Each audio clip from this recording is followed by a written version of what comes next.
안녕하십니까. 드노믹스 학술본부장 이병진입니다. 이번 영상에서는 OBD 4.0 검사를 통해서 알 수 있는 세균들이 어떤 특징을 가지고 있고 어떤 기능을 하는지 선생님들께 조금 더 자세히 소개해 드리고 OBD 4.0에서 제공해 드리는 결과지를 읽고 또 환자분들에게 결과지를 어떻게 설명해야 되는지 선생님들께 좀 더 자세히 설명드리도록 하겠습니다. 그래서 이번 영상에서는 세균의 종류와 검사 결과지의 활용법을 말씀드리도록 하겠습니다.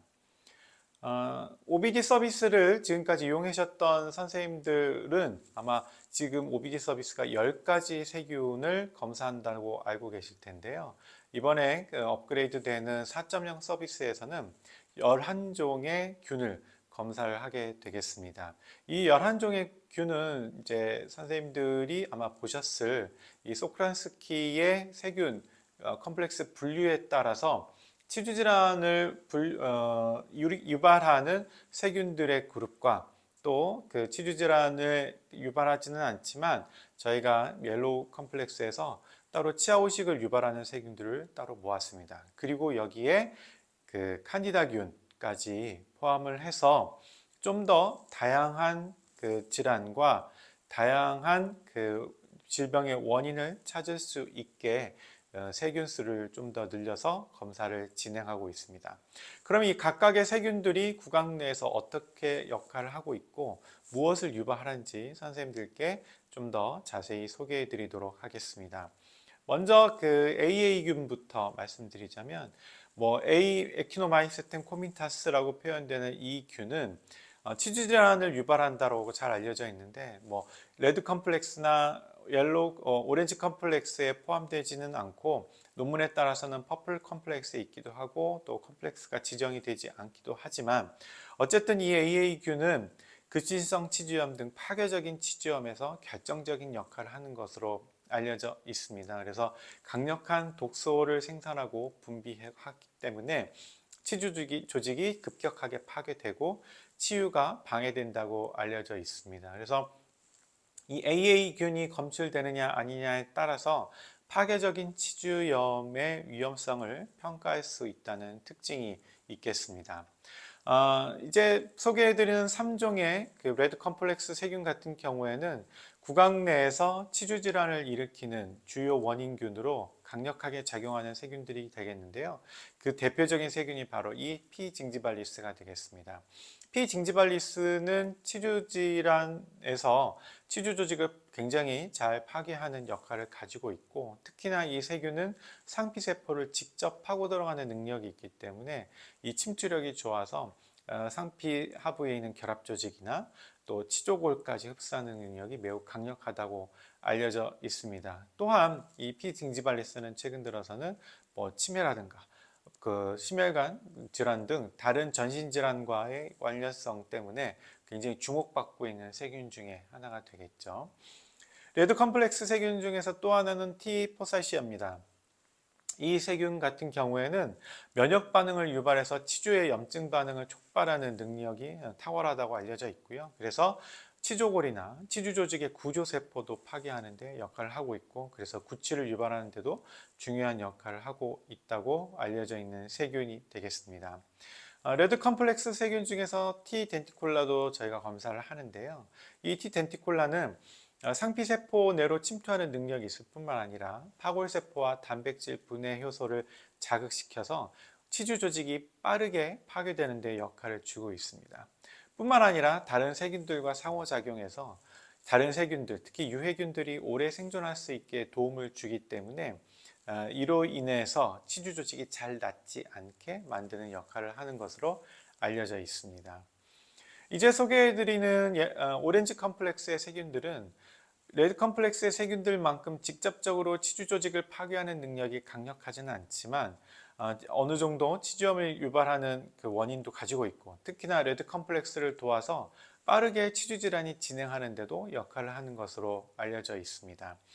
보여드리는 P 인터미디아 같은 경우에도 상피세포를 뚫고 세포 내로 진입할 수 있는 능력도 있고 면역 체계를 자극해서 염증 반응을 유도하는 능력이 있는데요. 특히나 급성 괴사성 궤양성 치은염과 임신성 치은염에서도 많이 발견되는 세균으로 알려져 있습니다. 또한 F뉴클리오틴 같은 경우에는 구강 내뿐만 아니라 여러 장기에서 다양한 질병을 발생하는 것으로 알려져 있는데요. 각각의 장기에서 면역 체계를 자극해서 염증 반응을 유도하기 때문에 다양한 구강질환 및 전신질환과 연관이 되어 있어서 최근에 우리뿐만 아니라 메디칼 영역에서도 주목하고 있는 세균 중에 하나입니다. 오렌지 컴플렉스 중에서 P 니그리센스도 저희가 이제 검사를 하고 있는데요. P 니그리센스는 용혈 작용이나 적혈구 음식 작용이 강력하기 때문에 출혈 부위에서도 굉장히 강한 역할을 하고 있는 것으로 알려져 있고요. 레드 컴플렉스 세균들과 상호작용을 해서 치주염을 악화시키는 역할을 가지고 있습니다. 특히나 근관 감염이나 임플란트 주위염과도 연관이 있는 것으로 알려져 있습니다. 이렇게 7종의 치주 원인균을 저희가 이제 검사를 한다면 그 소크란스키 피라미드에서 옐로우 컴플렉스에 해당하는 3종의 세균들이 있는데요. 이 옐로우 컴플렉스이긴 하지만 우리가 잘 아는 치아오식증을 유발하는 세균들이 여기에 이제 포함이 됩니다. 그 중에 대표적인 것이 바로 S 뮤탄스가 되겠는데요. S 뮤탄스는 그 치면세균막이 초기 형성되었을 때 가장 먼저 정착을 해서 응집하게 하는 중요한 역할을 하게 되겠고, 그러다 보니 초기 우식 발생과 진행에 적극적인 역할을 하는 것으로 알려져 있습니다. 여기에 이후에 나타나는 S 소브리누스 같은 경우에는 치아 우식증에 똑같이 주요 원인균으로서 작용을 하는데, 치면세균막을 좀 더 끈끈하게 만들어주고 다른 세균들의 부착력을 높여주는 역할을 합니다. 그리고 S 뮤탄스보다 좀 더 강력한 산생적 능력이 있어서 초기 우식증이 좀 더 빠르게 진행하는데 역할을 한다고 볼 수 있겠습니다. 그리고 그 우식 원인균 중에 또 하나는 바로 락토바실러스 카제이균이 되겠는데요. 이 카제이균은 그 초기에 에스미탄스만큼 빠르게 정착하는 것이 아니라 그 뒤에 정착하게 되지만 이후에 훨씬 더 빠른 속도로 우식이 진행하도록 만들어주는 역할을 하고 있고, 이 락토바실러스 바이는 구강과 장의 그 소통 역할을 하는 균으로도 알려져 있습니다. 그래서 이러한 치아오식 원인균 3종을 통해서도 치아오식증의 그 위험도를 평가하는데 유용하게 활용될 수가 있겠습니다. 여기에 덧붙여서 OBD 4.0에서 새로 추가되는 칸디다균, 칸디다 알피칸스는 잘 아시다시피 칸디다증의 주요 원인균이 되겠죠. 특히나 구강 내에서 각종 연조직을 유발하는 그 역할을 하는데 굉장히 중요하다고 볼 수 있겠습니다. 최근 들어서는 이 노년 인구가 증가하면서 노년층의 구강 건강에도 악영향을 주는 것으로 알려져 있어서 이 칸디다균을 검사하고 이 칸디다균에 관리하는데 이 칸디다균 검사 방법, 이 OBD 4.0이 굉장히 유용하게 활용될 수 있으리라 생각이 됩니다. 이렇게 11종의 세균을 가지고 이제 검사 결과를 각 치과에서 받으시게 될 텐데요. 이 검사 결과를 받으셨다면 이 검사 결과를 뭐 어떤 특정한 세균이 나왔나 안 나왔나 이렇게만 활용하지 마시고 나와 있는 이제 내용들을 활용하셔서 환자들께 이제 잘 설명을 하시면 뭐 치료나 예방 관리를 환자로부터 동의받는데 굉장히 많이 도움이 되실 거예요. 그래서 이 OBD 4.0에서 제공하는 결과지가 어떤 포맷으로 되어 있고 이것이 무엇을 의미하는지 선생님들께 좀 소개해 드리도록 하겠습니다. OBD 4.0에서는 4페이지의 개별적인 환자 개개인의 검사 결과지가 가게 되겠는데요. 그 중에서 그 개별 세균 숫자는 크게 두 페이지로 나가게 됩니다. 첫 번째 페이지에서는 환자의 개인 인적 정보와 구강 마이크로바이옴 분포 비율로 나와 있는데요. 크게 AA균, 그 다음에 레드 컴플렉스, 오렌지 컴플렉스, 옐로우 컴플렉스, 그 다음에 칸디다균 이렇게 이제 그룹이 만들어졌을 때 이 5가지의 그룹이 전체 마이크로바이옴 총 균수 내에서 어느 정도를 차지하는지를 여기서 이제 보여드리는 겁니다. 여기서 이 파이 차트는 이 11종의 세균을 의미합니다. 전체 모든 세균이 아니고요. 그래서 이 11종의 세균의 총량에서 각각이 차지하는 비율을 이렇게 나타난다고 보시면 되겠습니다. 이 비율은 사실 그 치료 전후 비교하는 데 굉장히 유용한데요. 아까 말씀드렸듯이 AA균의 수를 줄이고 레드 컴플렉스의 비율을 줄이고 오렌지 컴플렉스의 비율을 상대적으로 줄이면서 치주 질환을 중심으로 봤을 때는 옐로우 컴플렉스의 비율이 높아지는 것이 실제로는 굉장히 그 치주 관리에 있어서는 우리가 평가할 수 있는 지표로 활용될 수가 있겠습니다. 자, 이 검사 결과지의 하단에는 각 세균별 총량이 이제 나오게 되는데요. AA균부터 칸디다균까지의 세균 총량이 이렇게 바 그래프로 나오게 되고, 실제 치과에서 받게 되는 결과지에는 이 바 그래프 안에 세균의 숫자가 나오게 됩니다.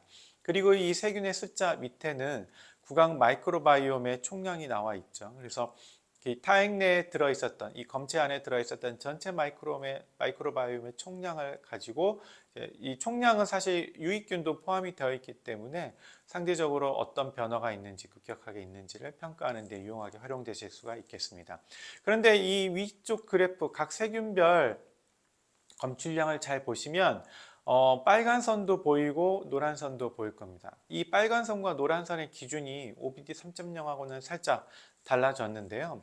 저희가 그 각각의 세균의 검출량과 실제 질병 발생의 그 유병률이나 질병 발생의 심도를 평가한 여러 가지 논문들을 저희가 리뷰를 해보니까 세균별로 조금씩 차이가 있었습니다. 이 세균별로 차이가 있었기 때문에 그 3.0보다는 이 그래프가 약간 어질어질하게 바뀌었지만 좀 더 정확하게 비교하는데 선생님들이 활용하실 수가 있을 거예요. 그래서 위험 구간과 주의 구간 그리고 안전 구간 이렇게 나눠서 각각 그 그래프의 크기에 따라서 위험 혹은 주의 혹은 안정 이렇게 평가하실 수 있다라고 생각하시면 되겠고요. 각각의 세균을 이렇게 보셔서 환자들하고 그 설명을 하시면 좋겠습니다.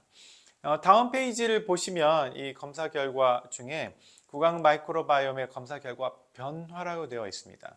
아마 그 OBD 검사를 하시게 되면 한 번만 해서 끝나는 경우도 있겠지만 몇 번을 반복해서 검사하는데 그때마다 검사 결과지를 찾아서 이렇게 비교하시는 것도 하나의 좋은 방법이 되겠지만 이 OBD 검사를 쭉 누적해서 받으시고 그 검사 결과를 의뢰할 때 코드만 맞추게 되면 이렇게 최초 결과와 직전 결과, 그 다음에 현재 결과를 한눈에 비교할 수 있는 그 그래프를 만들어서 보내드립니다. 그리고 이 그래프 안에는 뭐 AA균, 레드 컴플렉스, 오렌지 컴플렉스의 비율도 이렇게 따로 볼 수 있게, 양으로도 볼 수 있게 만들어 놓았습니다. 또한 이 컴플렉스별 비교뿐만 아니라 각각의 세균의 양이 검사 시기마다 어떻게 변화하는지도 한눈에 볼 수 있게 그래프를 만들어 놓았으니까 구강관리 혹은 치과 치료를 통해서 세균의 그 종류와 양이 어떻게 변하는지를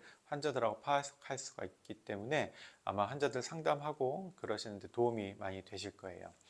자, 이렇게 해서 검사한 결과만 가지고도 유용하게 활용하실 수가 있겠지만 특히나 치주 원인균 7가지와 치아오식 원인균 3가지를 가지고 질병 발생의 위험들을 예측해 볼 수가 있겠습니다. 저희가 그 가지고 있었던 알고리즘을 최신의 그 연구 결과들을 조금 더 업데이트를 해서 이번에는 그 질병 발생의 위험들을 숫자, 점수로 나누지 않고 신호등처럼 5단계로 나누었는데요. 뭐 양호, 주의, 위험, 중위험, 고위험 이렇게 5단계로 나눠서 각각 세균의 양 혹은 세균이 기준치 이상 있는지 없는지 이런 것들을 저희만의 알고리즘으로 만들어서 치주질환과 치아오식증의 질병 발생의 위험도를 이렇게 신호등으로 한눈에 파악할 수 있게 만들어 놨기 때문에 아마 그 치과 치료의 단계별로 혹은 예방관리의 단계별로 이러한 위험도의 변화를 파악함으로써 환자들과의 그 소통, 다음에 코칭과 트레이닝 하는데도 유용하게 활용하실 수가 있겠습니다. 여러 가지 세균 중에서 특히 AA균하고 칸디다균 같은 경우에는 칸디다균은 칸디다증을 유발하는 특징적인 세균이 되겠고 AA균은 파괴적인 치주염을 유발하는 특징적인 세균이 되기 때문에 이 세균이 기준치 이상 검출됐을 때와 그렇지 않았을 때를 가지고 저희가 그 이 2가지 증상의 그 위험도를 높고 낮음으로 나눠서 좀 더 그 근거에 기반한 검사 결과를 이제 판정을 환자들하고 같이 공유하실 수 있게 만들어 보았습니다.